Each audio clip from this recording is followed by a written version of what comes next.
Hey guys, in this very quick video I'm going to compare the futures prop firms with the Forex prop firms and what are the main differences between these two. So first thing first, if you're a scalper, future firms are better. You don't have any spreads, more accurate fills, ideal for fast entries and exits. On the other hand, for the swing trader, if you're a swing trader, you have static drawdown, can hold trades longer, less restrictive rules, check if your firm allows weekend holds, overnight holds, news trading. These are like important for Forex if you want to go into it.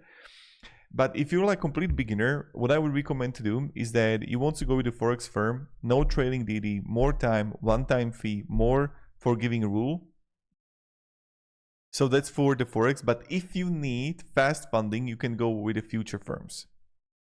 So with the futures, you have fast funding, strict rules, trailing DD. With Forex, you have slower funding, easier payout, safe drawdown. And neither is really better. It really depends on like which one you actually need.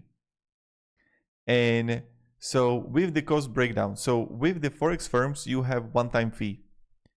And you have 50K challenge, let's say $200 to $400.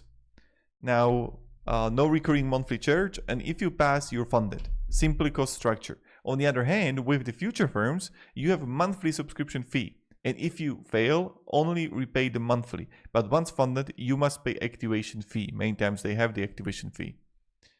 So that's something that you have to be aware of. For the split, many times like the Forex or like CFD companies get like 80 to 90%. And you have like easier payout conditions. And some have like consistency rules, some don't.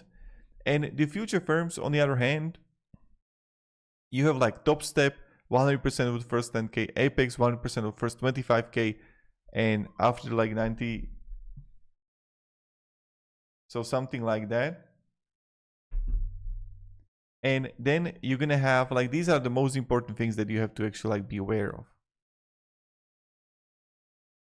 So hope this video a little bit provided you value and what are the comparison between both. So thank you very much for watching and have a great day and goodbye.